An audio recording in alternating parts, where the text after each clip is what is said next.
Welcome to RTV. ఇప్పుడెప్పుడైనా ఎదురు చూస్తున్న JEE mains అదైతే ఎగ్జామ్ రిజల్ట్స్ షీట్ ఏదైతే ఉంటుందో రానే వచ్చేసింది, అనౌన్స్మెంట్ షీట్.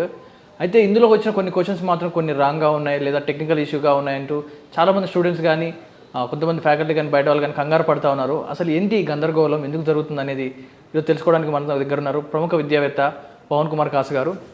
సార్ నమస్కారం. నమస్తే.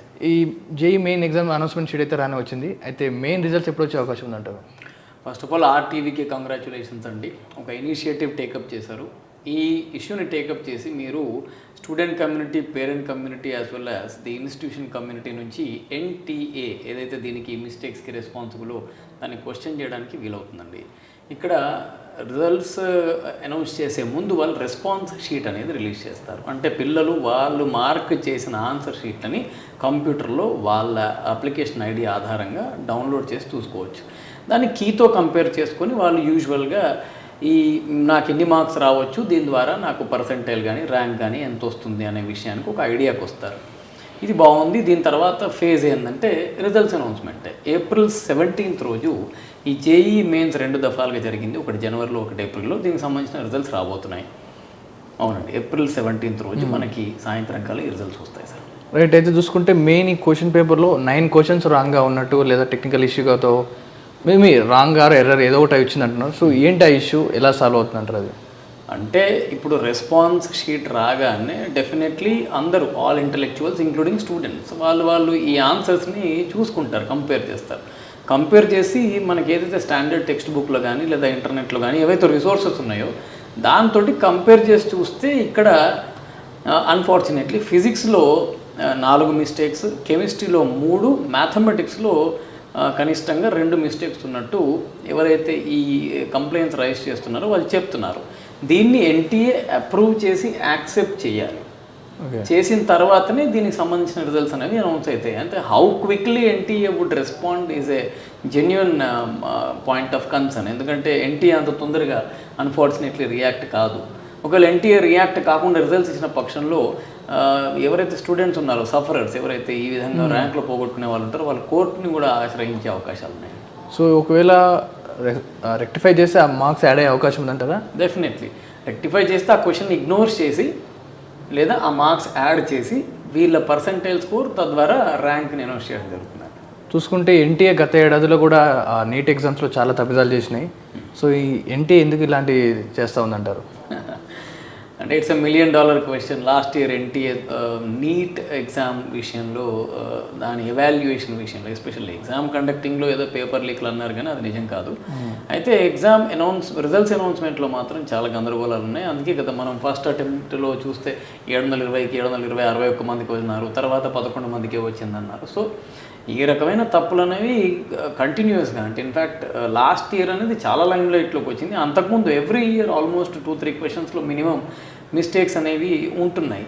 దీనివల్ల ఏమవుతుందంటే స్టూడెంట్స్లో ఒక రకమైన అసహన అనేది డెవలప్ అవుతూ ఉందండి. ఇప్పుడు వాడు అంత కష్టపడి ఇన్ని సంవత్సరాలు ప్రిపేర్ అయిన తర్వాత ఎవరి వల్ల మిస్టేక్ జరిగి అది పిల్లలు దానివల్ల ర్యాంక్ పోగొట్టుకుంటున్నారు, ఇబ్బందుల పాలవుతున్నారు, సంవత్సరాల తరబడి మళ్ళీ ప్రిపేర్ అవ్వాల్సి వస్తుంది. సో ఇది ఎవరికి మంచిది కాదు.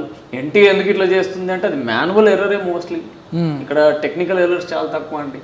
మాన్యువల్ ఎర్రర్ చేసే పనులు చేసే మనుషులు అజాగ్రత్తగా చేస్తే ఇట్లాంటి పరిణామాలే ఉంటాయి. కనుక మేము మన స్టూడెంట్ కమ్యూనిటీ తరఫున ఎన్టీఏ వారు కానీ ఇంకా దీంతో ఎవరైతే అసోసియేట్ ఉన్నారో వాళ్ళందరికీ చేసే రిక్వెస్ట్ ఒకటే, కొంచెం ఇట్లాంటి మిస్టేక్స్ మినిమైజ్ చేసుకుంటే స్టూడెంట్ కమ్యూనిటీకి చాలా ఉపయోగపడుతుంది సార్.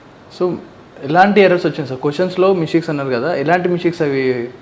స్టూడెంట్స్ కూడా చాలా గందరగోళం ఉంది కాబట్టి ఏం క్వశ్చన్స్ ఎలా వచ్చాయని ఒకసారి ఎక్స్ప్లెయిన్ చేస్తారు. సిల్లీ మిస్టేక్స్ అండి ఇవి. ఇప్పుడు అటామిక్ మాస్ అంటాం. ఇప్పుడు అటామిక్ మాస్ మెన్షన్ చేసేటప్పుడు 2 ఉండాల్సిన చోట 3 ఉంది. ఓకే. లేదా ఒక డేటా బేస్ తీసుకుంటే ఫిజిక్స్లో 125 mA అని పడాల్సిన చోట 5 mA అని పడింది. అంటే ప్యూర్లీ టెక్నికల్ ఎర్రర్. అంటే ఒక క్వశ్చన్ పేపర్ రెడీ అయిన తర్వాత ఆ క్వశ్చన్ పేపర్ ప్రూఫ్ రీడింగ్ అనేది సరిగ్గా జరగలేదు. ప్రొఫెసర్లు ఏం చేస్తారు, పేపర్ ప్రిపేర్ చేసిన వాళ్ళ మిస్టేక్ కాదు. ఓకే, ప్రిపేర్ చేశారు, అది ఎవరైతే టైపిస్టులు ఉంటారో వాళ్ళకి అప్పచెప్తారు. ఆ తర్వాత దాన్ని మళ్ళీ ప్రూఫ్ రీడ్ సరిగ్గా చెయ్యాలి. మేము ఇచ్చింది సరిగ్గా ఉందా లేదా అని చెప్పి ఆ ప్రూఫ్ రీడ్ సరిగ్గా లేని పక్షంలో ఇట్లాంటి మిస్టేక్స్ ఖచ్చితంగా దొరుకుతాయి. ఇట్స్ స్టూడెంట్ చేస్తే సిల్లీ మిస్టేక్స్ అంటారండి, ఓకే. పెద్దవాళ్ళు చేస్తే సిల్లీ మిస్టేక్స్ అన్నారు కదా. సో కొంత జాగ్రత్తలని ఎన్టీ తీసుకుంటే బాగుంటుంది. సో ఇప్పుడు ఈ స్టూడెంట్ సిచ్యువేషన్ ఏంటంటారు? ప్రస్తుతానికి నా క్వశ్చన్స్ అయితే రాంగ్ ఉన్నాయి అంటున్నారు. సో రిజల్ట్స్ ఎలాంటి చేంజ్ రావచ్చు? ఇప్పుడు కంగారు పడుతున్న స్టూడెంట్స్కి ఏం చెప్పాలి? Definitely NTA would act upon it. NTA అనేది చిన్న సంస్థ కాదు. దీని వెనకాల మన గవర్నమెంట్ ఆఫ్ ఇండియా కూడా ఒక ఇనిషియేటివ్ తీసుకొని వాళ్ళని పనిష్ చేయడం తర్వాత సంగతి, ముందైతే విద్యార్థులకి ఉపయోగపడే విధంగా ఐదర్ ఒకవేళ ఇవి నిజం అవుతాయి. ఇప్పుడు ఇవి రైజ్ చేస్తున్న కన్సర్న్స్ అన్ని కూడా పబ్లిక్ నుంచి పోయింది కదా. ఇది ఒకవేళ నిజమని అప్రూవ్ అయిన పక్షంలో ఆ క్వశ్చన్స్ని తీసేసి మార్కులు వేయడం కానీ, లేదా దానికి సంబంధించిన బోనస్ మార్కులు వేయడం కానీ జరుగుతుందండి. స్టూడెంట్స్ ఏ రకమైన గందరగోళానికి గురవాల్సిన అవసరం లేదు. డెఫినెట్లీ వాళ్ళకి జస్టిస్ అనేది జరుగుతుంది. సో ఒకవేళ అటు ఇటుగా అయితే కొంతమంది ర్యాంక్ తెచ్చుకునే అవకాశం ఉంటుంది, కొంతమంది పాస్ అయ్యే అవకాశం ఉంటుంది, కొంతమంది ఒకవేళ ఇవి కనుక రెక్టిఫై కాకపోతే చాలామంది మీరు అన్నట్టే ర్యాంక్ మిస్ అయ్యే అవకాశం ఉంది. ఒక్క మార్కు పోయినా కూడా సూసైడ్ జరిగే రోజులు ఇవి. ఇలాంటి తప్పిదాల వల్ల చాలా అనర్థాలు జరిగే కోర్టులు ఉన్నాయి కదా సార్ మన దగ్గర. ఇప్పుడు courts are functioning very well and దీన్ని ఇమ్మీడియట్లీ టేకప్ చేసి ప్రాబ్లమ్ని రెక్టిఫై చేస్తారు. వార్ ఫుటేజ్లో దీనికి రెమెడీస్ ఉంటాయి.